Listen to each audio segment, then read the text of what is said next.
Rest in peace, Wesley Shepard. Who is Heisenberg? Okay, for comic book readers, this is the best comparison I can think of.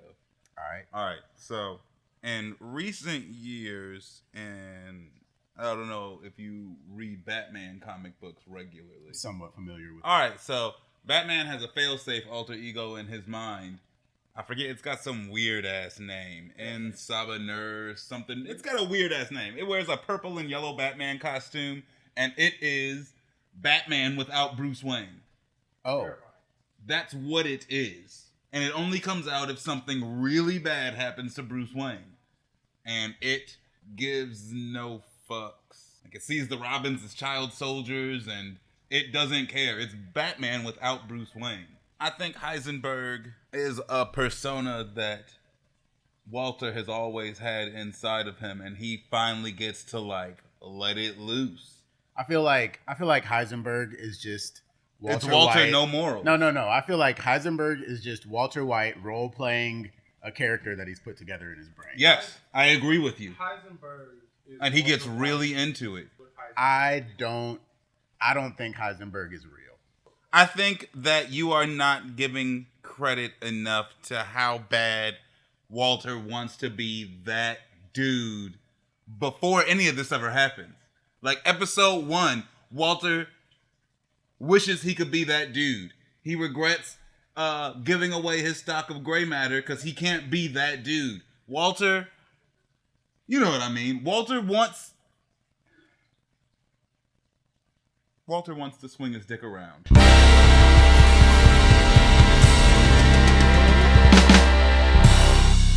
All right, so Life, Death, and Dopeboys, you've heard an extra voice out here. My name is Indy. I'm joined by Justin, but this is Tommy. Hello there. How you do? It's good to have you on the show, man. Anybody else who is like into Breaking Bad or even just crime dramas in general, I think is a good extra voice to have on. I agree. So we just watched episode 6. It's called Crazy Handful of Nothin. Mm-hmm. It's the Heisenberg episode, the one where we first see and hear the name Heisenberg. Yeah, and it introduces the main villain of season 1, who is one of my favorite characters in this whole show. That's interesting that you even call him that, since there's literally only one episode left in season 1 after this. A lot of shit happens. And he's the main villain. You're right, because there is only 2 episodes left, and a lot. Wow. Yeah. There's only 2 episodes left. So, episode 7, he punches the fat dude to death. Man, that was crazy, man. Look. Yeah, that's at the end of episode 7. Yep. And then, no, because I guess the end of episode 7 will be him kidnapping Walter. No, that doesn't happen until season 2. So, season 2 starts with Tuco? Yeah. Okay. It's almost over, but Tuco's fucking scary. let's get into it. Life, Death, and Dopeboys. Episode 6. Glow Up to Blow Up. So Walt checks out the RV, sees the big old mess Jesse and Badger made. He lays down the law to Jesse with a serious tone. He's all like, all right, bro, from now on, I'm Palpatine. I handle all the chemistry stuff from the cut, and you handle the street game. He makes it clear, no more messing around. So Walt wants to be the silent partner. He's the only one messing around. That's what bothers me about it. He lays down all these rules, and he's the only one violating them. Jesse is doing what Jesse is supposed to do. Selling the meth. It's Walter who's fucking around and playing games and Walter's the one making it difficult. Walter is the complication. I mean, maybe he's saying this more for himself than he is saying it for Jesse. Maybe. Subconsciously. I don't think so, though. Because he thinks he's doing so a little really of bad Jesse. job of being the silent partner, even from the jump. I don't think he expected for Jesse to bring Crazy 8 and Emilio to the RV, but... What if all the rule making is Heisenberg boiling up like, hey, stop, don't. I don't know, man. I think Heisenberg is always there. I don't think meth sets off Heisenberg. That nigga in the first episode who knocks all the air fresheners off the goddamn shelf and That's goes, just fucking wash these. That's Heisenberg. That's just Walt being angry. It's not going goddamn Heisenberg. Okay, fine. Fine. The dude who blows up that asshole lawyer's car at the gas station for, like, no reason? He cut him off. He took his parking spot. Shut up. I mean, Cut him off. You've never wanted to blow up a nigga's car for that? No. And I'm one of the most irrational people I know. Well.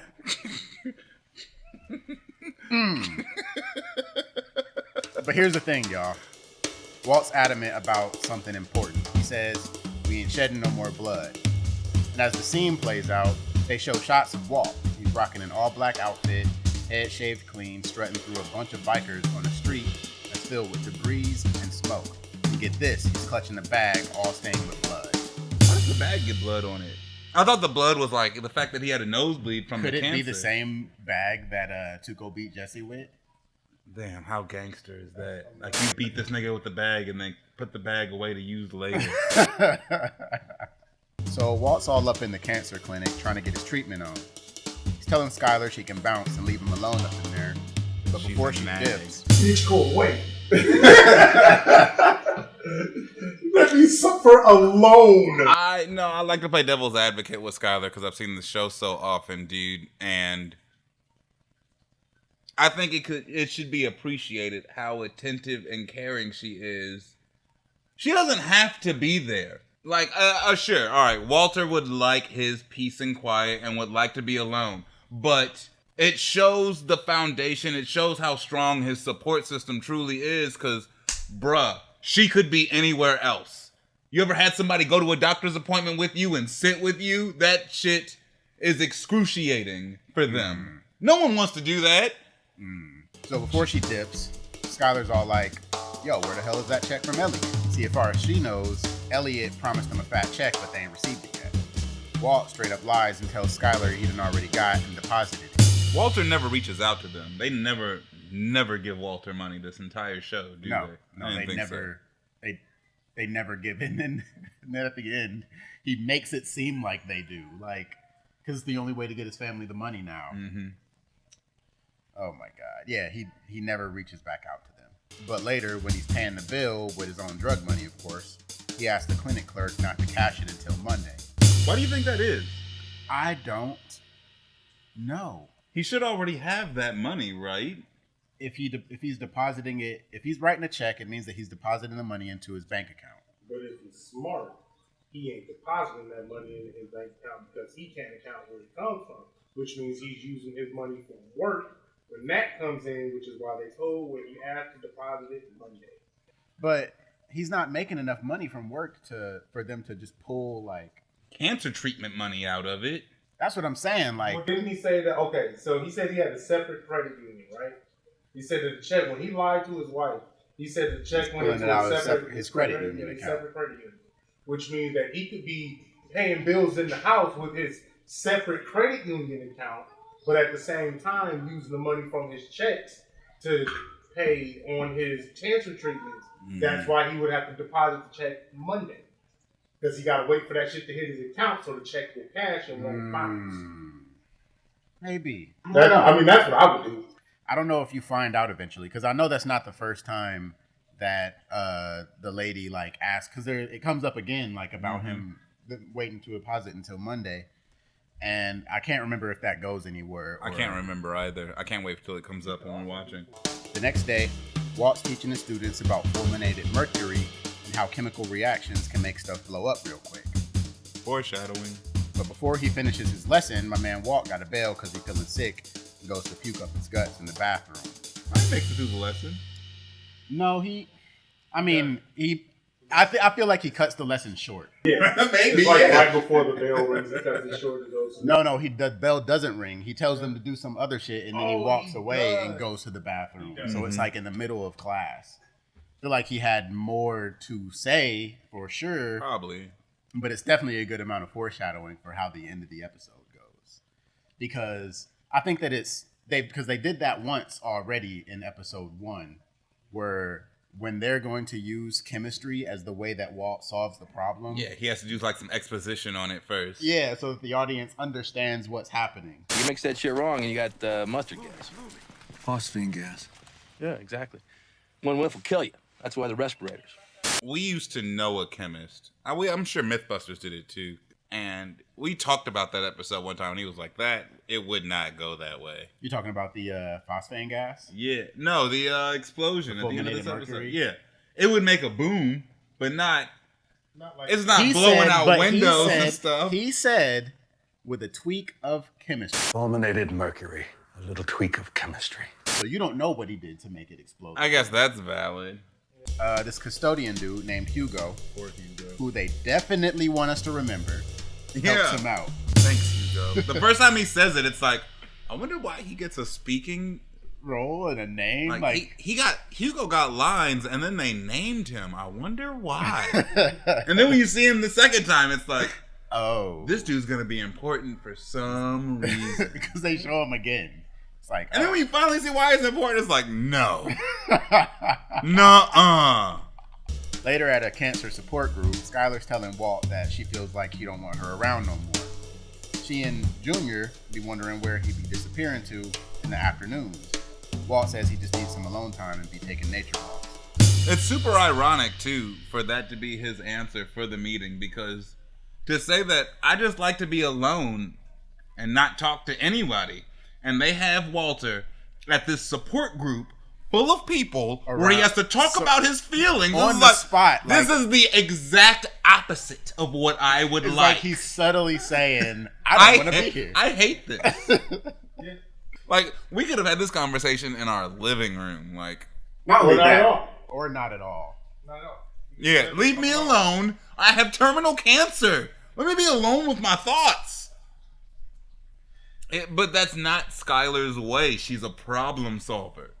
Skylar White is a problem solver, and she sees this as something that needs to be addressed. And as a person who has that very problem has to solve every problem presented to them, that's why she's a problem. I don't think she's a problem. No, I'm saying... I think Skylar White is the solution. Not in this situation. My man is a whole maker.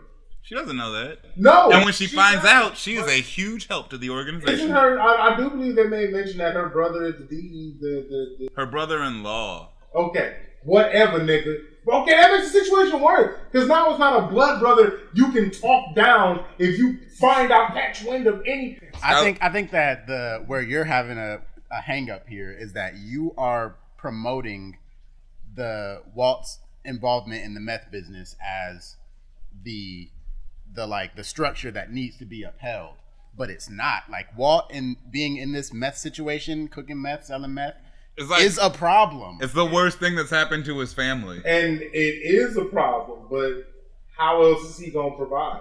I don't think that's anything. He can just get a job at a college, or Elliot offered him a job at. That doesn't have anything to do with Skylar, though. Like, yeah, real talk. Later on at the cook spot, homeboy starts struggling to breathe, straight up collapses. Oh. Jesse's there to see it though, and he figures out real quick that Walt has cancer. He had an aunt who battled with the same disease. Jesse also realizes that the reason Walt started cooking meth is to make mad cash for his fam after he's dead and gone. Walt can't keep cooking, so he tosses the respirator to Jesse, who goes inside the RV to finish the batch.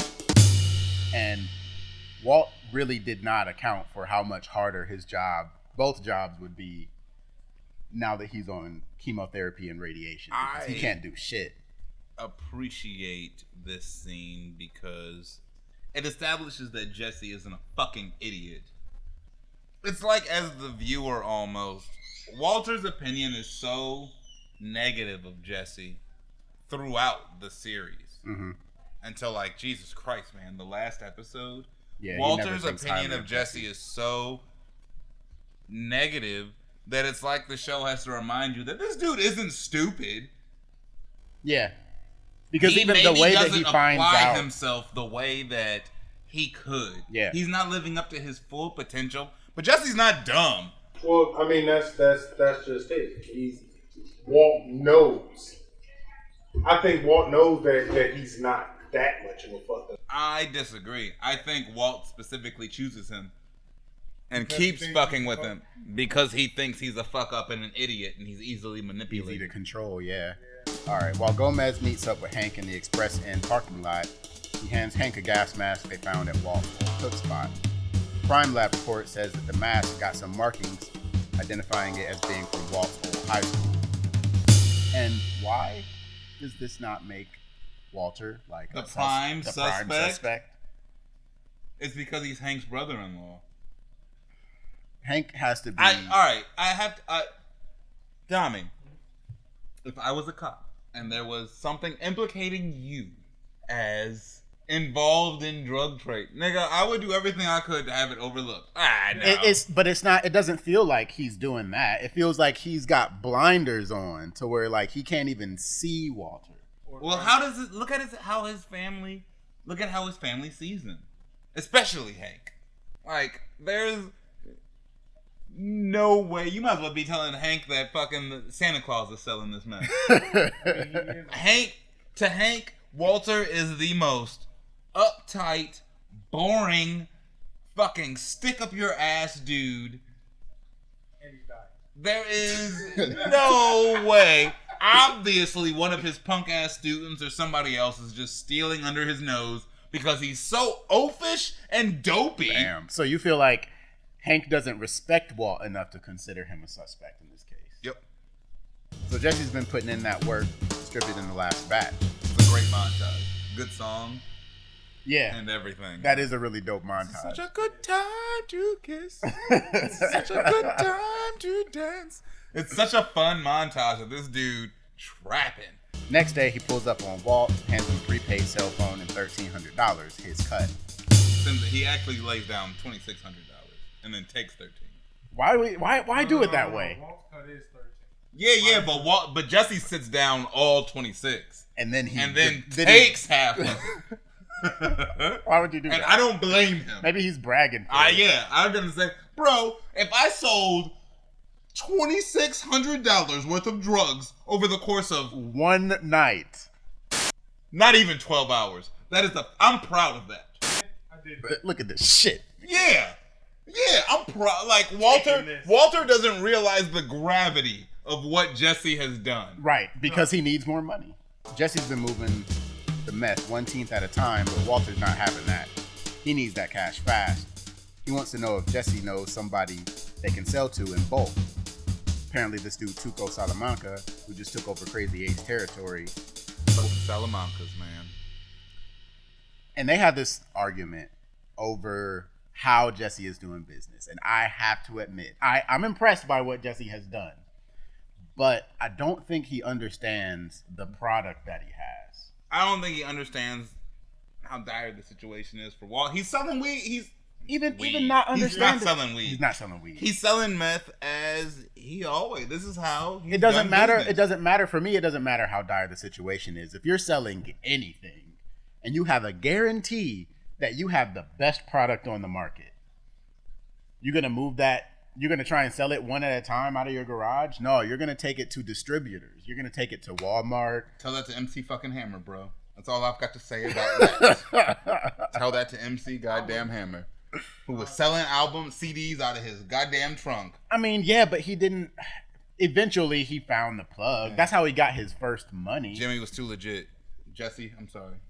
Too legit to quit. But after they sold that first pound to Combo and his homies and his boys, now the market has a taste of their product, and now they can go to a distributor and say, yo, like, they got it. On some Franklin shit, like, front Tuco some meth. Let him sell it and see how fast it goes. Tuco was already willing to rob them for a pound. Going to Tuco was a bad idea to begin with. I don't think so. Man, you showed up with a pound of drugs for this dude, and he's robbing you. Fuck this is a consignment business. He does it wrong. He should have fronted him some meth. No, I disagree. Not the whole fucking bag. No, I disagree. No, I disagree. The Why? little bit that he snorted off of his fucking knife was enough, as far as I'm concerned. I'll tell you why, from my perspective, is that's a sign of weakness. You gonna walk in the door, drop a pound of meth, $30,000 on the table, and just $35,000, and then just walk away and say, "Hey, I'll be back in a week to get paid. Get me my money whenever." That just snorted the meth off his knife. No, that's what I'm saying. Why would you bring all the meth? Because he respected his salary. Because- You know what? You know who's truly But I agree with not bringing all the men. who's truly at fault in this situation is Skinny Pete. All right, so later on, like next day or something, Walt is at the high school when he gets a surprise visit from Hank, who shows him that stolen gas mask that has now been linked to meth cooking. When Hank inventories the storage room in Walt's chemistry lab, he figures out somebody got all Ocean's 11 up in there. And Hank figures out immediately. Yeah. He's like, hey, bro, it says there's 8 gas masks. There's only 6 here. Well, that's strange. I wonder why that would be. Like, Walter's acting suspicious. He is. How do you not? Gomez should have been with. If Gomez was with Walt or with Hank when he went to the high school, I feel like Gomez might. Yeah, That's man. probably why they left him out the scene, because people would not believe that. It'd Gomez be like if I was would- investigating. It would be like if I was investigating one of you guys' brothers. I wouldn't suspect any of them. Why would I? No, they'd be out of my head as far as suspects go. It doesn't matter how much evidence was implicating them until it was like, ugh. I don't know, man. Once I found out that it was only 2 people that had the key, and one of them is the nigga I'm standing here talking to. Hey, it's only 2 keys, and we need to ask you some questions, bro. you're the only person that knows what to do with this. There were mask. no hairs in that gas mask. Like, Yeah, No. clean shaven. he wasn't clean shaven. Jesse wasn't. Oh no, you're right. Neither of them were. This Neither is of the them. First 2 If episodes. they were able to scrub meth, enough They meth didn't particles. scrub meth. They scrubbed meth out of the filter of the gas mask enough to know how pure that the meth in the gas mask matched the meth that was in the bag that they found in Crazy 8's car. If they was able to do that, Suspension of disbelief. okay, Yep. okay, Because I don't even think that's possible. you can tell he's like kind of, Poop in his pants. yeah, he doesn't really know what to. He's even responding to Hank's commentary, his comments like, yeah. His mind is like racing right now. It's weird that that Hank doesn't realize that he's lying. I don't know. Walter's a bad liar. Maybe it's just those blinders we were talking about. You're right. He doesn't respect Walter enough to even see him as a suspect. And he's family. Bro, I'm not gonna see my family. I don't know. You think Walt knows that? What? You think Walt knows that his brother-in-law doesn't respect him enough to think that he's doing this? No. And play Not secret? yet. Okay. Not yet. Yeah, there is a point There where you is start a to feel point like, where yeah, it's you like, know. Hank really doesn't think that I have anything to do with this. That like, And I'm sure give that- it like 2 seasons. Yeah. Across town, Tuco decides to give Walt and Jesse's meth a taste. And damn, he feeling it. Dude's all hyped to cop. Tie.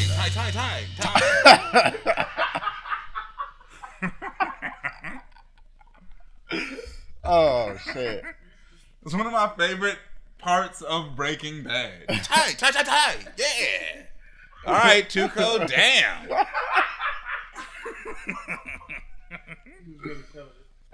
He was really feeling it. Jesse throws out a price of 35 G's, but Tuco ain't playing around. He's running his operation on some consignment deal, so he tells Jesse to chill and wait. But Jesse ain't having none of that either. He wants that cash up front, tries to make a run for it with the meth. Man, I don't even know if it was worth a try. It was worth a try. Was it? Tuco's goons are like, Nah, that man could have got plugged. It was over. because Breaking Bad if done. he didn't get He could caught, have just got shot in the face right then. You're right. Jesse could have died, and it's back to what I was saying. Skinny Pete.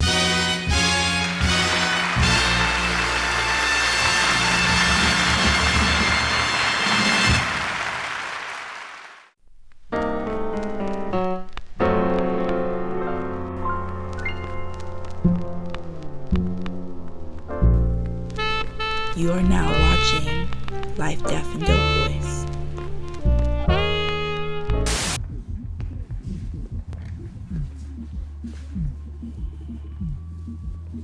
We don't want people to start wondering about you, right?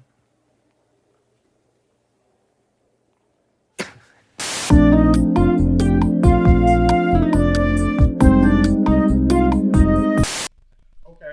Because no, man, Skinny Pete and Jesse been cool for a while. Nigga, if And you said we're going to go do some illegal shit, and you as my friend, you as my brother, have assured me that I know this gentleman, everything's gonna be fine, money up front, like everything's gonna be cool, like I've already talked. Yeah, it's smooth. I've already talked to him, this is gonna be just fine. And then we show up, everything is not cool, this nigga's trying to rob me, and you just standing here, and he beat my ass. You trusted a meth head first off. This is... They both meth heads. Okay. Jesse's not a should meth head know. at this point. No, he's not. Okay. So Jesse's not a meth head. He doesn't want to smoke. Nigga, he doesn't want to smoke, but the last time he did meth was, what, a week ago?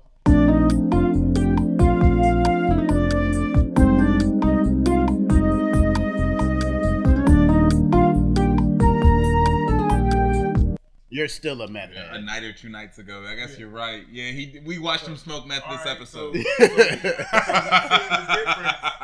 You're absolutely right. The difference between walking in and expecting and I don't think Jesse did anything wrong, though. I think Jesse handled it appropriately. no, he didn't, because he walked in there expecting shit to be honky dory. He walked in there without a plan. Okay. When You don't know this dude. When you first walked in the door and saw the two niggas standing there, that was your first signal. It's two niggas Red right by the door. flags. Okay. He's sitting at the table getting fucked up. Already, like, Where before the you fuck brought did you him. bring me to? Okay. Now, when Jesse walked in, he was already scared. Motherfucking Tuco was already out for blood. Notice the difference. When Heisenberg walked in there, I think if I was Jesse, my personal red flag would have been watching Skinny Pete and Tuco's interaction. Yeah. Before Skinny Pete even introduced me, it'd have been like, hey, I don't have anything, fellas. yo, this nigga does not fuck with Pete. He's not like even he said. talking to you, man. Like Skinny Pete exaggerated their relationship. Like this nigga does he not fuck really with him. exaggerated it because it seems like he hates Skinny Pete. Or not If you even just hates him. No, He's just like, nigga. is It looks like in every interaction between Tuco and Skinny Pete is like it's building up, and then I don't think Skinny it's- Pete vouches for it, and he's like, shut up. I don't think that Tuco has a opinion of Skinny Pete at all. All Skinny Pete's relationship with Tuco is they were in the same cell block. They were the same cell block. Okay, so that That's can mean it. That a can mean lot. They could have been in that same cell block and never interacted. Tuco could have never even noticed Skinny Pete. Straight up. They could have had one or two passing conversations, and that's it. Said something to Tuco that caught his attention, and I can't remember what it was, but it was something about them being in the cell, and it was real quick. I swear, I'm so mad I don't remember what it was now.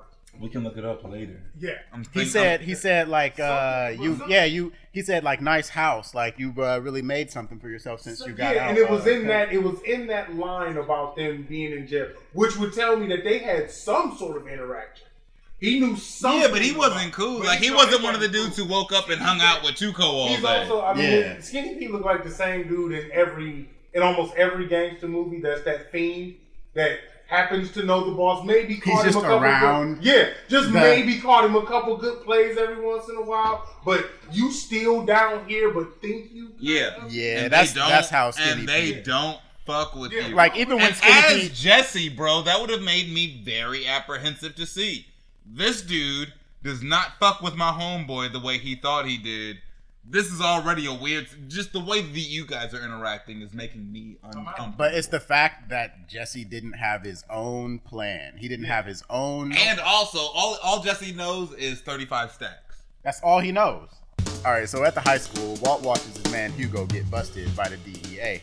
During a poker game in Walt's crib, Hank breaks it down and says Hugo matched the description for them lab heists, and they found weed in his ride. A big fat blunt. A big fat blunt. I like to think that maybe it's a sign of the times, or the fact that at the time New Mexico had some of the harshest drug laws in the country when it comes to cannabis. At the time that they were filming this, New Mexico was not the place to be caught with weed. Straight up. I'd rather, like, it's like, it was on the same tier as, like, Alabama, where it's like, nigga, you're... The police work, though. Like, okay, they caught him with weed. But the police work to connect him to... Oh, yeah, he's the one... You're a DEA agent, by the way. Yeah, you're a federal employee. You got hired by, like, the government. There's some weird... That's weird. By the United States. He had a big fat doobie on him, so we busted him for meth. We busted him. Racism, man. That's what I'm saying. Hugo has a real case. Oh, yeah. Well, if I was Hugo sitting in the interrogation room and they came to me and was like, did you steal supplies from the science lab to cook meth? It'd be like, I can't wait to get out of here and talk to a lawyer. You motherfuckers are fucked. Yeah, y'all are screwed. Y'all think that I stole from the science class to cook meth because y'all found a blunt in my car. Yeah. One blunt. Okay. Minority. Which one? He's Hugo. Native American. Or was he Mexican? Nah, he was Native American. Skinny Pete is the most down of all of Jesse's friends. Eventually. Okay, but in that... I think in the beginning, Combo is the most down of all of Yeah, Jesse's friends. I agree with that. So I need y'all to understand that I'm watching this. As I'm watching this with y'all, I'm learning it as I'm watching. You should start from the very beginning then. So y'all are already... You haven't seen... Watch the first 4 episodes then. That's We what I'm saying. I'll do should have that. done this already. I'll do that. I'll watch the first 4 episodes, but this is my first actual watch of Breaking Bad. Nigga, I'm positive that I asked you if you've seen Breaking Bad I before did. we got you on here. I This did. nigga And I just also said that told he's you, never watched Breaking Bad. I also told you that I watched it in pieces and parts and clips. We have What to the apologize fuck? Yeah. for bringing this goddamn I'm real sorry. This uneducated ass nigga. this goddamn plebeian. What he told me. He told me. I did not. I know what I said. I said I watched it in clips. There are going to be pieces, because I watched hours of the Nigga clips. said he watched it in clips. Whole This episode. nigga watched I highlights. watched on fucking YouTube. You It's watched on the Netflix. highlights. I don't have Netflix, sir. That's not my fault. I don't have the Netflix. I have the YouTube where they just take all the clips from the show. In the words of Tobey Maguire, I missed the part where that's my problem. That's it. So that last bit's gonna cost him his gig and throw him in the slammer. Walt goes all in, making Hank fold. When Marie reveals Walt had nada, Hank looks shook. The next morning, Walt hops in the shower. His hair starts falling out in clumps because of the chemo, which is rough. He gives Jesse a call, and Skinny Pete fills him in that Jesse's stuck in the hospital. Walt goes there and peeps Jesse knocked out with a neck brace. He asks Skinny Pete to spill the beans about Tuco. And Skinny Pete misrepresents his part in the situation. He lies his ass off. Wouldn't you? I would. You don't have to say, I'd have lied too. But he made himself like the hero. Like I tried to stop him. I was like, damn, Tuco quit. I'd have said the same thing, bro. I don't judge. I judge Skinny Pete for a lot that happened in this episode. I don't blame him for how he... Nah. Yeah, man, I tried to stop him. That's some corny shit, man. Yeah, it is some corny shit, but I still don't blame him for doing that corny shit. But who was like, why? Why? Because he's trying to make himself He's trying to save face. feel better. He's trying to save face. Because you just watched your homeboy get his ass whooped in a situation that you put him in. Like, I get that. Like that's my part. Like, why are you to walk with him? Like, why do you feel the need to? Why do you feel the need to have to explain yourself to him? Because he didn't know who he was when he walked in the room. Right, that's what I'm saying. Like, you don't even know this dude. This dude doesn't know you. Yeah, you you don't have need to no- save face to Walter White. You have to say face to him. So why do you feel the need to do that? And then he starts asking him the question. I think that's when he started asking about, you the guy? You the dude? That's the kind of shit that gets you hit with a bedpan. All right. With a bedpan. Aw. Yeah, seriously. Would you really walk up to a dude that you might think cooked meth and be like, hey, in a hospital, no less. Yeah. Are you the guy that cooks the meth? What? Like the fact that he didn't even, you could see the frustration in his face because he was already frustrated with everything else. But when he asked him, you could see the, for real? I feel the opposite. I think Walter likes it. Huh? You think he likes being recognized? The notoriety, the infamy. the infamy. I can see that too. I can see that. I'm reminded of a scene. It's got to be in season 2, obviously. All right, so I guess Skinny Pete is the first person to learn about Heisenberg. When Combo and Badger learn about Heisenberg, it's a whole different situation and scenario, and Walter relishes in it. Yeah, he kind of eats that up. He does. The next morning, when Walt sees more clumps of his hair falling out, he's like, nah, man, can't have that. Shaves his whole head clean. Now, rocking that bald look, you know? He is officially Heisenberg. He has the Heisenberg look. Not officially, because Heisenberg has The sunglasses and he the has hat. to wrap the goatee too. Like he needs the chin hair still. Right now he just has that weak ass mustache. Yeah, and he needs the hat and the sunglasses. So he hasn't made his final form yet. We're watching stage 2 freezing. Okay. That's like kill his partner's girlfriend or some shit first. Oh, so he has to make blood sacrifices. All right, this gets better. Yes. All right, so toting a bag of crystals, he manages to talk his way into Tuco's hideout. When he finally meets Tuco, he comes in all confident. Did he really talk his way into the hideout, or did he just go to the door and say, I'm not leaving? That's talking your way into the I think so hideout. Is too. that how that works? Oh yeah. Oh. The other way is forcing his way into the He hideout. talked his way in. He said some words. They let him in. He talked his way into the hideout. Yeah, I guess He definitely that is didn't better. push his way in. Yes, that is. My issue is I don't think that would work. Throwing explosives at the door. It'd be like, well, I guess you're standing out here all day, old man. You're not gonna go talk to the drug kingpin. Yeah! And they just let him in! Like, who does that? I'd be like, who are you? They let Skinny Pete in. Shit. But he knows Skinny But Skinny Pete had an appointment. He had an appointment, sir. He called ahead. He prepared for this. There might have been stuff that happened in between him looking at the camera and him walking in to get frisked that we are not privy to. Either way, he said some Suspension shit. of disbelief. Alright, fine. None of this should have happened, really. So he comes in all confident and introduces himself as Heisenberg. Straight up demands $50,000 from Tuco, breaking it down like $35,000 for the stolen meth, an extra $15,000 for Jesse's pain and suffering. Fair. But Tuco and his crew start laughing like crazy at Walt's so-called brilliant plan. That's when Walt picks up a crystal nugget from the bag, chill as can be, and he's like, yo, this ain't meth. This is meth. And he throws it on the floor and boom, the whole place explodes, shattering the windows and making a mess. And there is a big rule of cool instance happening here because Walt being at the center of that explosion is like the least damaged by it. And he definitely should be at the height of the Yeah, day. he should be on fire. Like, Like, this was a bad idea. he should be hurt. The way the If anything, he should have thrown it at Tuco.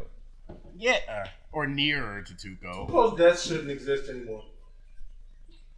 It blew out the windows. That's what I'm saying. Like, There's it debris was, it on the wasn't just street. air, Like, it was fire coming out of there. That was an explosion. People should have Like, went out the window. They should be hurt. Like, this should have been 911 needs to be somebody's called. leg is missing. Like, it's Not even necessarily to that extent, but somebody's eardrums are popped. gone. Like, I At mean, a certain, like, you should somebody, like you guys are, take money and somebody's got tinnitus now. Like, you guys are gonna need to go to the rest of hospital. his life. So Tuco's ears are ringing. He's coughing up dust and plaster. But he looks up just in time to see Walt waving the meth over his head. Tuco quickly tells his crew to chill, put their guns away. He's like, all right, man, I'll give you the $50,000. And guess what? He tells Walt that his meth sold like crazy, faster than anything he's seen before. Walt agrees to sell his next batch to Tuco, but he lays down some ground rules. He's like, you got to pay up front, and you got to take at least 2 pounds, fool. Hey, you guys, would you have sold to Tuco after all this, Yes. or would He you have needs gotten money. Yes. Walter White Find is somebody desperate. else? Tuco Salamanca is not the only motherfucker distributing methamphetamines. But He also just stole a pound of weed from you. So what? You're gonna just Meth. steal it? Nah. I'm doing what you're doing. I'm sorry. God damn it. Before Walt leaves, Tuco's curious about what was really in the bag. So Walt spills the beans and reveals it was fulminated mercury. Walking away from the messed up hideout, Walt's got a bag full of cash in his hand. feeling like a boss. And in his car, he's gripping that money tight. He's hyped about what he just pulled off. But then he starts getting his act together and drives away from the scene, hearing police sirens in the distance. I don't know what that is. Whatever emotion Walter feels in his car after he gets that 50 bands, I've never felt that, and I don't know what that is. Like, maybe you've never Walter blown, maybe White. you've never blown a nigga's office up. Yeah, I've never. And then walked out of there with $50,000. Yeah. Walter You White just did some gangster shit. comes harder than he ever has in his entire life, alone in his car with $50,000. And you know what? I get it. I would too. Yeah. If I suddenly had $50,000, You don't just suddenly have $50,000. Walter You just did. robbed Tuco Salamanca. He didn't rob him. He got what he was owed. Yeah, but when you're sitting in the car hyping yourself up, you're like, I nigga, robbed I just robbed that motherfucker. Nigga, I'm on Instagram right now. Yeah, man, come on, I man. don't even think Walter sees it. It's not a robbery. It's him getting what he's owed. It's Walter finally getting what he's owed for the first time, maybe ever. And that's fine. Walter doesn't feel like he is getting what he deserves, and he just earned what he deserves through fucking force of will. Yeah, this is Walter's first really good moment. I liked this moment in the show.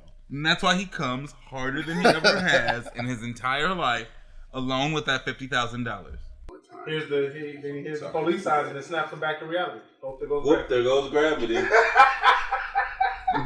Oh, gotta get the fuck out of here. Yeah, and I mean that shit would hit me too because the gravity of that situation. Like I just robbed a nigga, I just caused an explosion. I got $50,000 in my pocket and I nut in my pants. I need to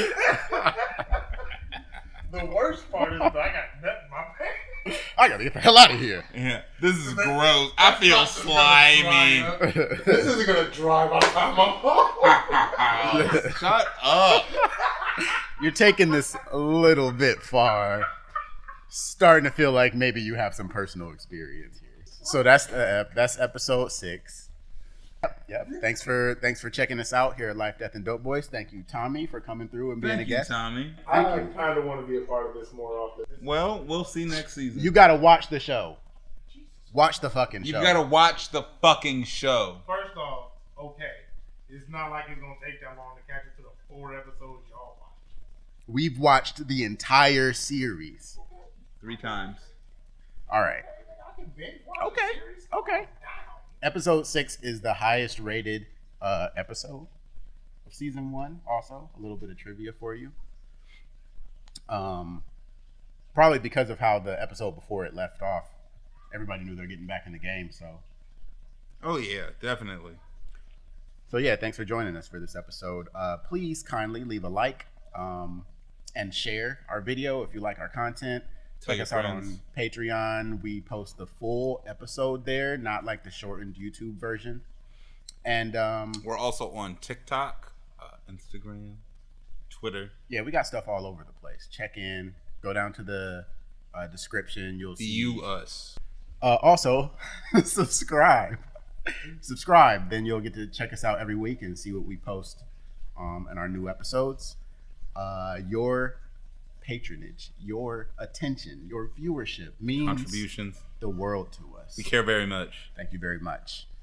Rest in peace, Wes. Rest in peace, Wes.